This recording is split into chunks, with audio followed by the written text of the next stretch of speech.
Minister, ladies and gentlemen, I'm delighted just to formally now welcome everyone to today's launch event. And the reason I put my hand up was just to confirm that it is a full hall and a fantastic turnout, so that's great. I'm sure for most of you will agree if I say that 2012 has been quite an amazing year for Northern Ireland tourism. It's interesting we can stand here with confidence to say that we believe that 2013 will be another incredible year, and we'll go into detail later on. I think it's important that when we look at tourism and look at 2012 and look back, we do it holistically, not just grab one statistic or one fact.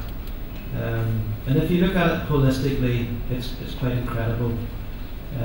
As you know, over 600,000 visitors to date to Titanic Belfast.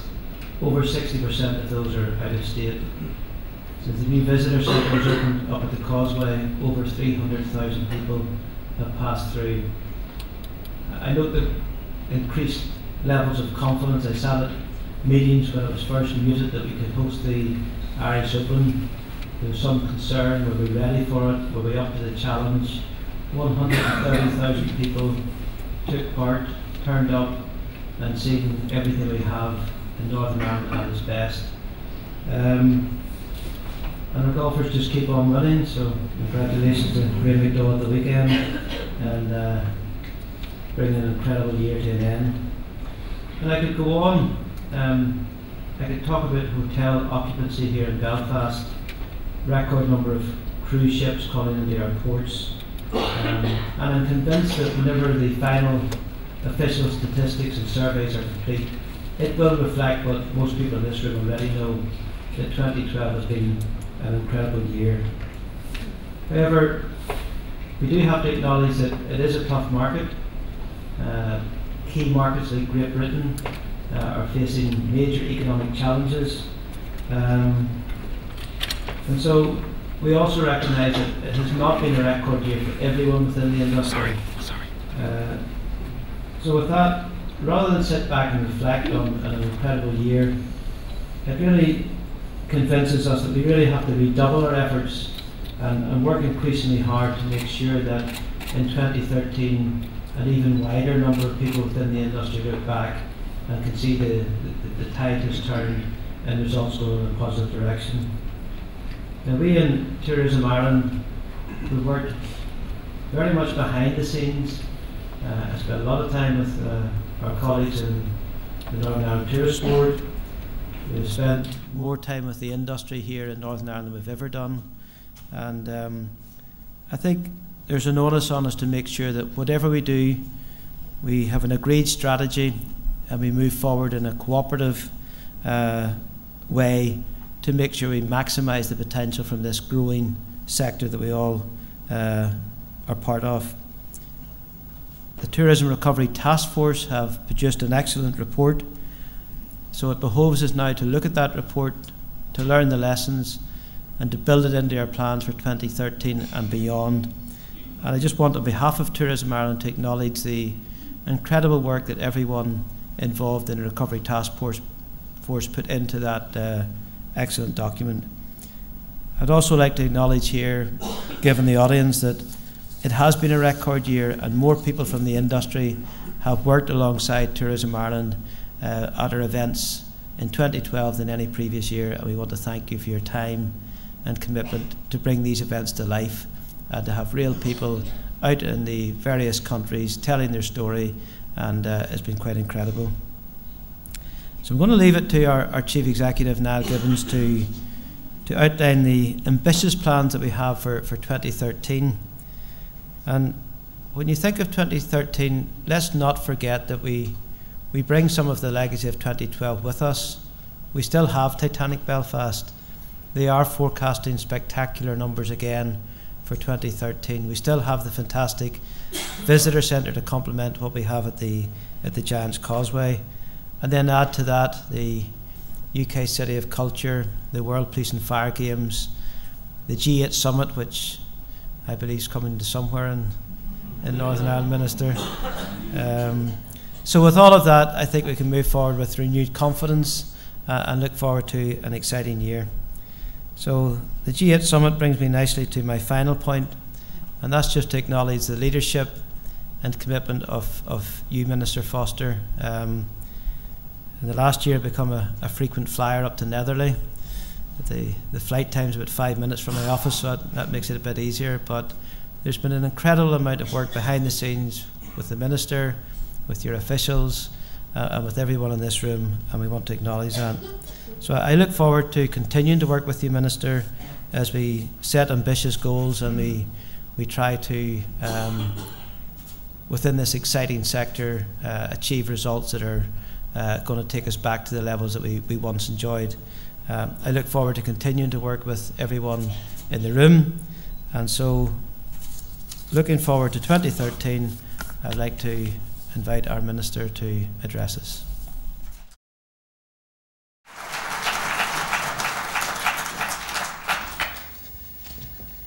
Thanks very much, Minister, and can I take the opportunity to thank you for all the support you've given us during the course of 2012, and we look forward to working with you and your team as we head into what I think is going to be another very exciting year.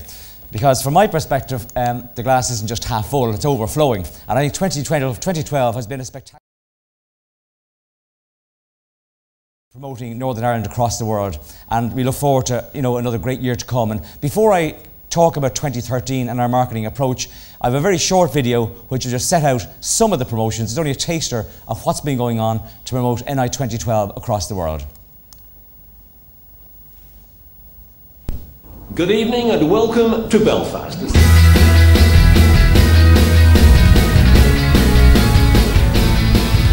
Ireland is a truly remarkable tourist destination. We're launching our programme for the Tourism 2012. It's a very exciting year for us.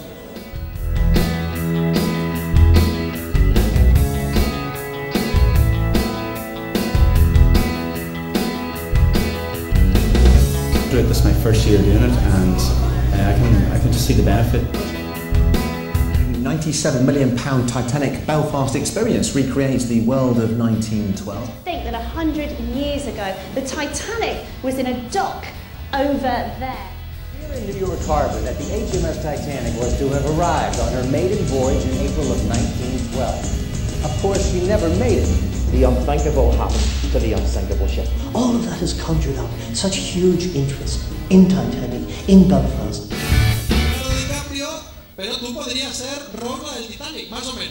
Armagh is Ireland's oldest city, also one of her smallest, and a major focal point for religion in this island. There's history. Then there were true stories. Then there were big stories. Kommst du nach Nordirland, den Giant's Causeway zu besichtigen? Oder zu sehen, wo die Titanic gebaut wurde? Erlebe auch das echte Irland. Spüre, wie es dir unter die Haut geht. Irland. Sehen, spüren, erleben. Jetzt Reiseplanen auf entdeckeirland.de/Nordirland.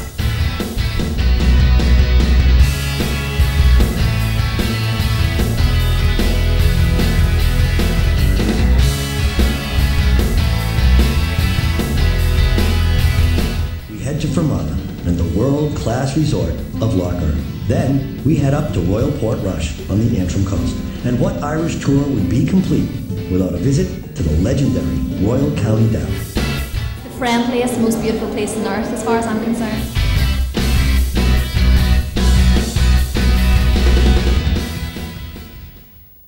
All right, that's a...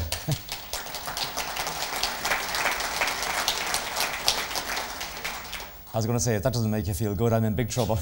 I'm glad to see the Minister clap first. But that's a small snippet. It's only a very small snippet of all the things that were going on across the world, and we look forward to repeating that in 2013. In relation to today, we've all our market teams in. They're really looking forward to engaging with you. But before they do, I want to talk about 7 themes. I'm going to concentrate first on the 4 main market areas, and then I want to concentrate on 3 things that span across all the markets, which is Northern Ireland specific promotions, digital marketing, and Derry London, Derry UK City of Culture. So just to take a quick run through the market areas, Britain, as we know, is the largest and most important market for this part of the island. And it's the one where we've seen a decline. And a lot of that has been well documented. The number of British people travelling abroad is now back to the level it was at in 2001. The nationwide consumer confidence index in the UK is at an all-time low. And we know that it's unlikely that we're going to see any major growth in outbound GB tourism in the next number of years. If we're going to win new business from this market, we're going to have to take it from somebody else. And our most likely competitors are Scotland, the Lake District, and Devon and Cornwall. Over the last year, a voluntary coalition of partners, and this is all of them, produced this report. And it's a serious piece of work. And if you're interested in winning business from Britain, you're going to have to read it. There's a lot of information in it, but by and large, what it contains is three key things. It contains, first of all, a marketing agenda, secondly, an industry agenda, and thirdly, an experience agenda. And all of us have signed up to it. And I think if we all deliver on what we have to deliver, we'll return this market to growth in the coming years. I'm going to talk about a couple of the marketing aspects, just to touch on them, and our colleagues, Vanessa Markey and the colleagues from GB will be here to talk in more detail later on. But there are a lot of people interviewed in Britain over the last year, 10,000. It's one of the biggest surveys we've ever done with a segmentation company. And this just covers, first of all, Ireland. I'll talk about Northern Ireland in a minute. And what this graph is saying that on the right-hand side, there are some things that we're very good at, we're renowned for. Meeting the locals, having fun and partying. However, what the left-hand side is saying, it's not the type of thing that's going to motivate people in mainland GB to come here, because they're actually looking for other things. They are the key destination drivers. And in a distressed market where people aren't taking the same number of breaks as they used to, we're going to have to focus more on the left-hand side than the right-hand side. The results for Northern Ireland are a little bit more stark, and they show you the journey that we're going to need to travel on. It's not going to be a quick win, but it's the first time we have a voluntary agenda that we've all signed up to. And it'll start the difference, just to give you a sense of it. However, what we have done as well is we've identified who are we actually targeting this market. And I'm going to give you a run through of those. Now, there were 7 segments identified, which is too many to go after in such a short space of time. But in 2013, we're going after 2 particular segments, and I'm going to identify them for you. The first one, welcome Trevor and his friends from London. Trevor is what's known as a social energizer. They tend to travel in young couples or groups. They like to work hard, they like to play hard. They're looking to new and uncharted experiences, and they want something that's organised, but they want it with spontaneity. These guys are not looking to go home relaxed, okay? They like action and adventure, they like day and nighttime activities, they like music and festivals, and they like city breaks. And what we've done is we've put together a little 30-second mood piece. It's not an advertisement of the type of thing that will motivate these people. They tend to consume their information online and on social media, and this will give you a flavour of the type of things they like. Northern Ireland, amazing music scene, great nightlife, but that's only half the story.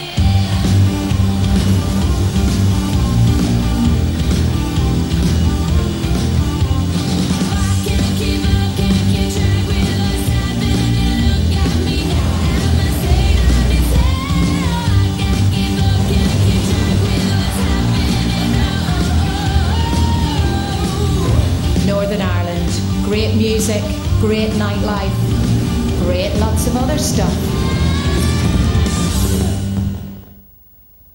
So that's the first segment. The second one, maybe it fits my own age profile, the culturally curious. But this is Gwen and Peter from Essex, who haven't been to Northern Ireland before. They're empty nesters. They tend to travel just as a couple. They like to connect with local people. They like authentic experiences, to get under the skin of somewhere, and they're curious to discover and broaden their minds. What they're looking for is touring and getting off the beaten track. They like history and culture, and they like nature and outdoors. They would tend to consume their media in more traditional means, tend to be more on television, the Telegraph or Independent. And again, we put together a 30-second mood film, which is different in tone, that'll speak to this audience. There you go. That's what you expect to find when you visit Northern Ireland. But what you'll actually find is a whole lot more.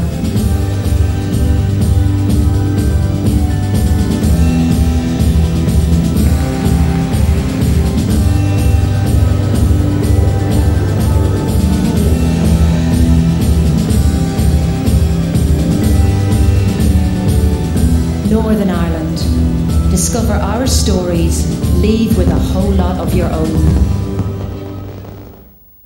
So again, not an advertisement, but a mood piece of the type of things that will motivate those segments. So the Northern Ireland Tourist Board will be working with you in the industry in the coming months and years to see, what is the agenda on the ground here. And there's just 4 things I'm going to pick out that are going to be really important. There are many others as well, but we're going to have to deliver unique experiences that speak to those 2 segments. We have to deliver on the promise that we're making in the marketplace. We have to make sure that we add value. The economic climate out there is very, very tough. We all know that. Well, you know that more than anybody else.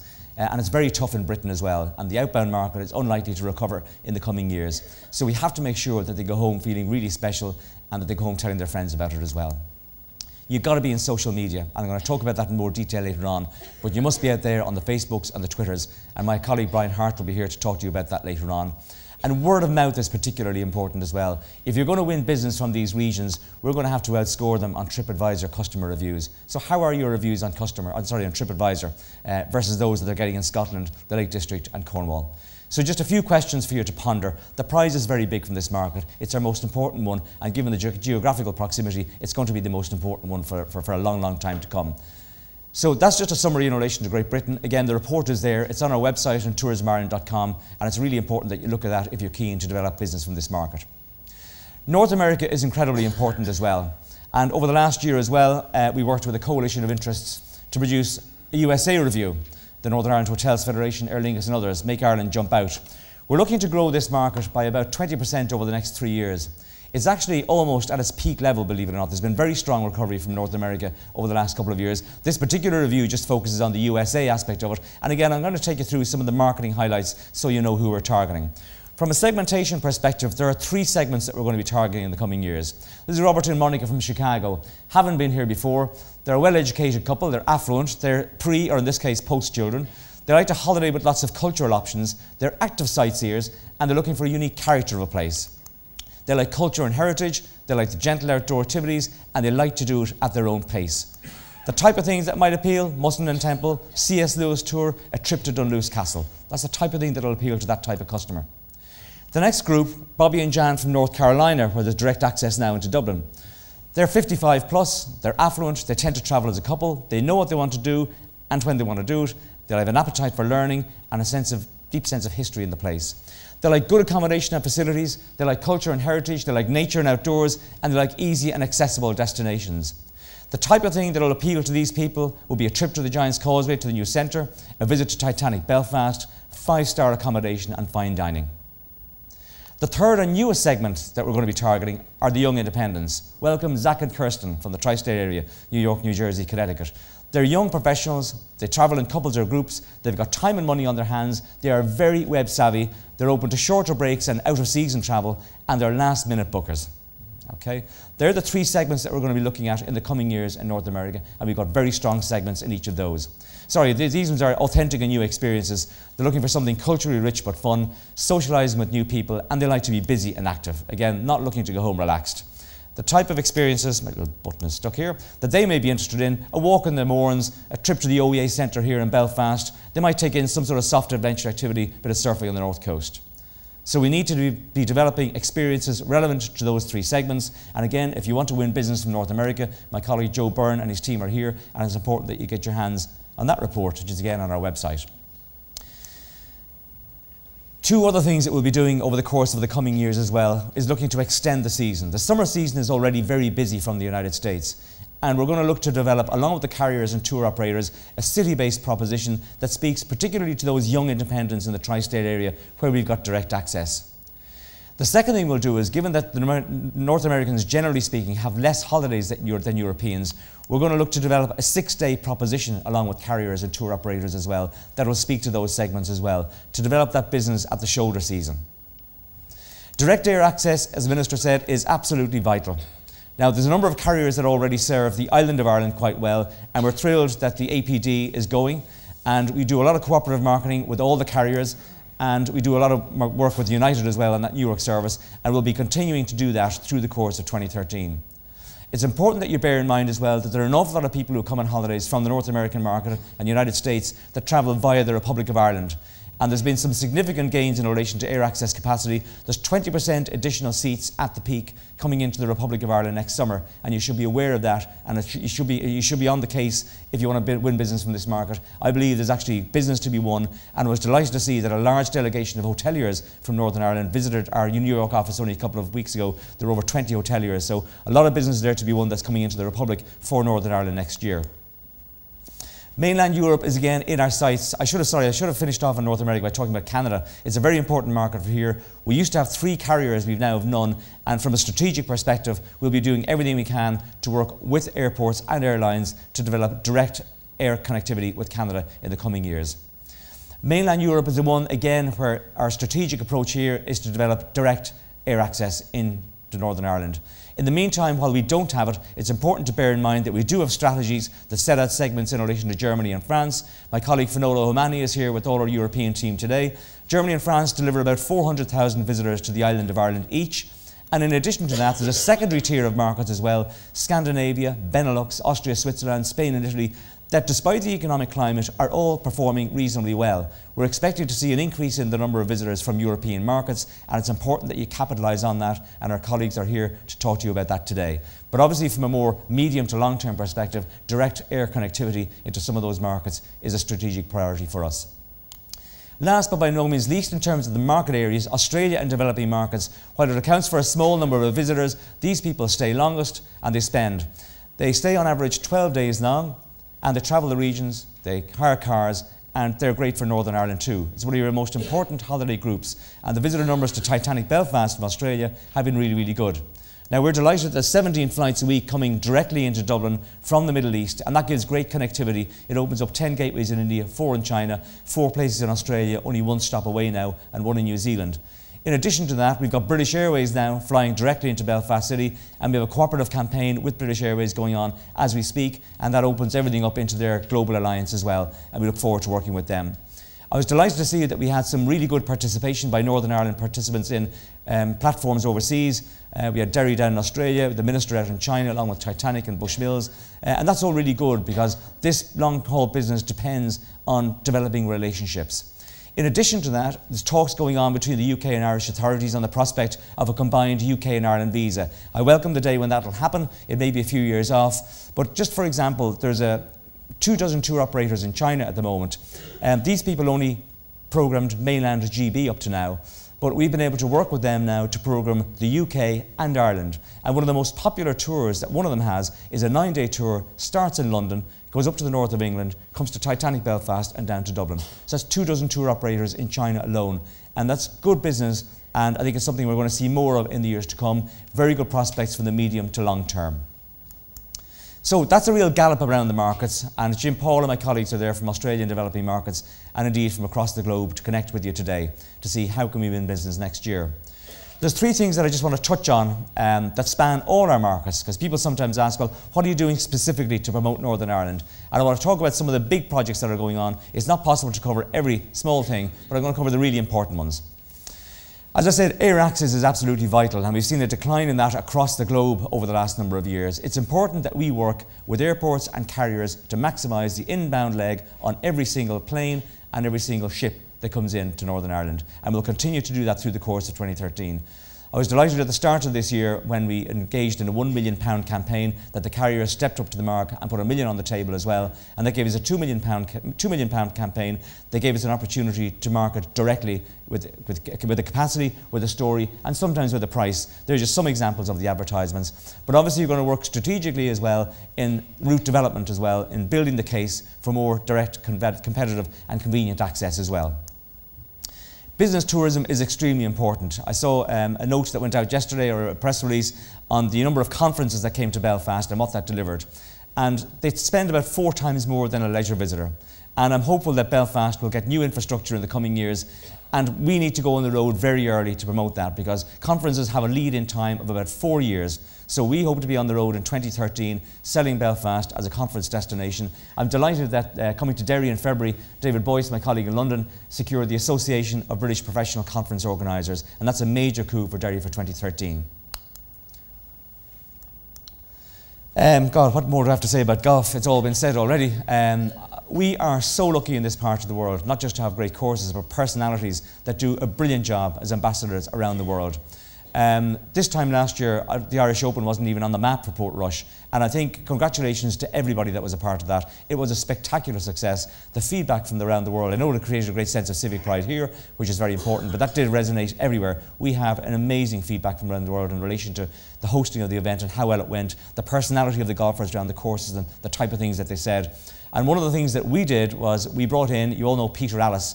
Well, Peter has come in and he's done a documentary on golf here in Northern Ireland. And this is going to be syndicated all around North America, US and Canada, and also Britain, and probably other markets around the world. The quality of it is spectacular. You won't have seen this yet, but I just have a clip of about a minute, and hopefully this will leave you with a warm glow. In no other corner of the globe, either Europe, the United States, or indeed anywhere, has golfing success compared to that of Northern Ireland. There's a mystery there, and I felt it needed unraveling. Hello, I'm Peter Alice. I've come to Northern Ireland to find out what the magical ingredient is. You know, over the last 3 or 4 years, they've produced 3 Open champions. 2 mere boys, really, the other a more mature gentleman. Is there a magic formula? Well, I'm here to find out, and I'm going to some cracking places. Come and join me.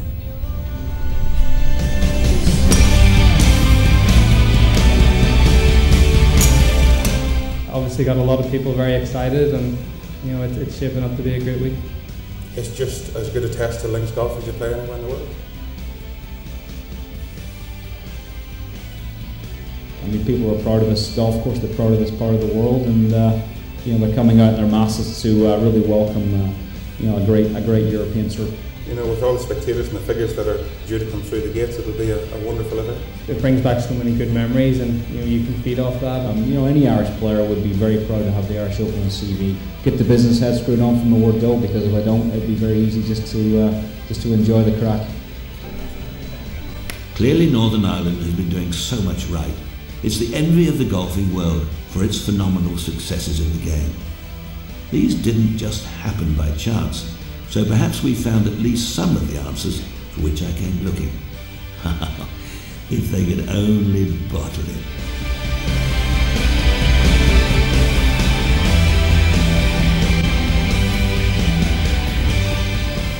Come and sample it for yourself at first hand. We'll get a warm welcome, good golf, and the Guinness is pretty good too. That's a lovely piece. I think we're really going to be onto a winner on that, and it's coming. It doesn't do justice to the whole programme, but I mean, just with everything that's going on in golf and this part of the world, I think we really are backing a winner on that, so I'm really looking forward to seeing it, and we'll make the full programme available to you when it's broadcast. Working with ambassadors, I talked about the golfers, but there is another crowd of ambassadors out there as well that we haven't tapped into as much as we might have over the years. But it did start about 18 months ago. The Minister came over and we started to engage in Britain, particularly with celebrities that are out there that, you know, through the work that they do in the media or in business, have a major role to play in talking up this destination. We did it in St. James's Palace. We had a hugely successful event, and a series of relationships have been created through that will be enduring and will last, and we need to keep on working at it, because that person-to-person relationship is really important, and word of mouth is really important too. I'm delighted that there's a Northern Ireland Connections programme as well, which has been launched, and we'll be fully plugged into that in developing relationships with the Northern Ireland diaspora across the globe in years to come. This is not going to be an overnight success. This is something that you have to work hard at, and I think we've got off to a really good start. The World Police and Fire Games have been well documented already. 25,000 people coming in August, 10,000 athletes, 15,000 family and friends. We've already been out on the ground with the World Police and Fire Games people around the world in the last 2 years, promoting Northern Ireland as a destination. But what's important here now is that they're going to be here. We know that. It's important that they go home with a great feel-good factor, because they all have the capacity to leave a great legacy about this place. So look after them well when they come in August this year. It's going to be a great event. The G8 Summit is coming to Fermanagh. Yeah, in case you didn't know. And this is a spectacular, okay? That's the way I described it. We put a little press release welcoming it. And this one here is actually the last G8 Summit, which was held over in Maryland. And it's a screen grab off the media website that they did. And we have one of these ourselves. We gained a lot of experience in this when the Queen visited Ireland last year. There's going to be a lot of media coming, and there'll be a lot of politicians and a lot of securocrats, etc. But it's a major showcase, and it's a major window to be able to show off what we have. And there'll be an awful lot of media in town. I know for the Queen's visit there were 1,200. And we built a media website like this where they can pull down B-roll footage, articles about the place, itineraries, etc. We worked on pre- and post-familiarisation visits. And by the end of that visit of the Queen to Ireland, we ended up with 41,000 broadcast articles across the world that would have cost us £250 million to buy. Couldn't have done it. Now, there's risks associated with this. I mean, the media will look for the negative aspect to say, well, there's always risks and people throwing stones. There's risks with everything. But we have to take the good parts of this, build this website for the event, and make sure that we've got the most spectacular footage that we possibly can to show off what we have, because the show will come into town and it'll leave. Okay? So I think we're going to be in a good place in relation to this, and we'll use every opportunity that we can. Okay, I can't touch on everything that we do in Northern Ireland. That's a flavour of it. Our colleagues will be talking to you about some of the other things we do later on. The digital world is extremely important. 6 years ago, we introduced what was then our new website. We had 42 websites then in 11 languages, and this year we'll have 13 million visitors. This is the most important planning tool for an awful lot of people coming on their holidays. It's a method by which they look and by which they book. That's a 15% increase on last year's numbers, driven mainly by our new Titanic website, which we launched this year, which is a great success.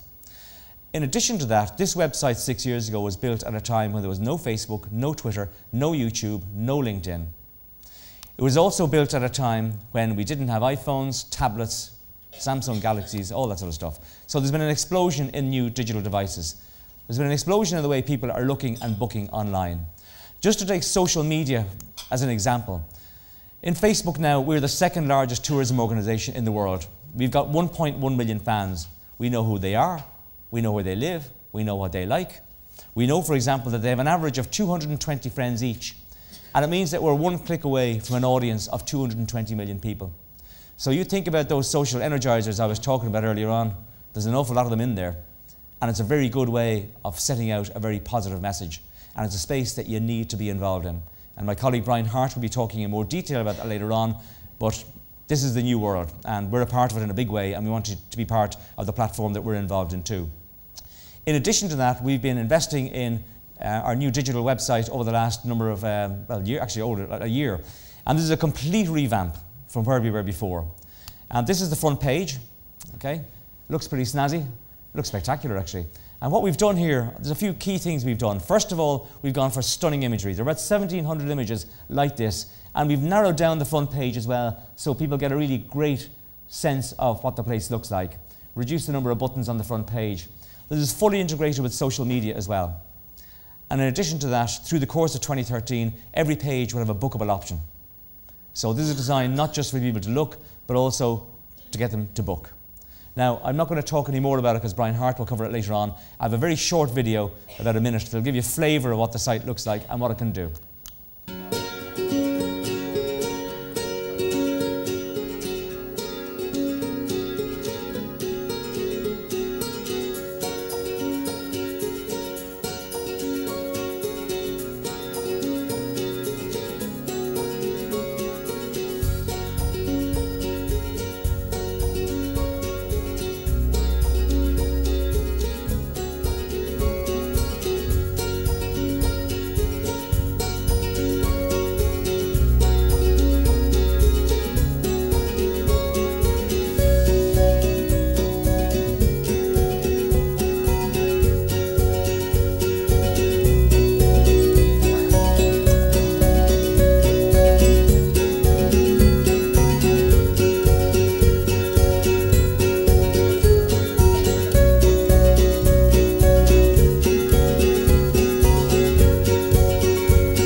So again, just a snapshot. I mean, made to look really good on digital devices, really strong photography, and my colleague Brian Hart will talk to you about that later on. We're really excited about it. It'll launch in a few weeks' time, fully operational already for the season in 2013.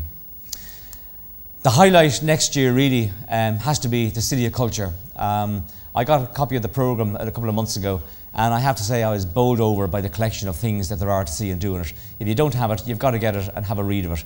There's everything from the traditional to the new. I mean, the Flacciol is coming in August. That'll inject about £20 million into the local economy.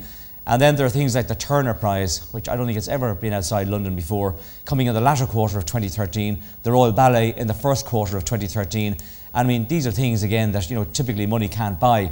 It gives us an opportunity to put Derry, Londonderry centre stage next year in relation to our promotions. It gives us the opportunity to start talking to a new type of journalist with a new story that we wouldn't have had before, and I think it's going to be absolutely fantastic, and we need to make every single opportunity that we can out of this year. We're only going to get this once. And already our teams have been working with the team from Derry across the globe. I know they were out with me in Australia and New Zealand recently, and they've been around other countries as well, selling all the messages that are there to be sold. And bigger markets like Britain, obviously this will be operating across all media like television, radio, print, but indeed across all our markets. There's some things here that are cultural that give us a great new story, and we're going to make the most of it in 2013. So look, that's a real whiz through of the 4 main market areas, just 3 areas underpinning everything. Our teams are here to talk to you. I want to take the opportunity to thank the Minister, our Chairman Brian Ambrose, and all the industry here who have come out in record numbers, by the way, across the globe with us in 2012, and we already have about 100 signed up to go out on platforms in 2013. Thank you so much for your support. I'm bowled over by the attendance today. It's really heartening. I think we've had a good year. I think we're going to have a better year next year, by the way. And I want to thank all my teams for coming in. They will make you proud to be Irish and Northern Irish, wherever you go across the globe. They do a great job, and we're looking forward to engaging with you. And I'm going to pass over to Shane Clark for the housekeeping. I look forward to seeing you later on.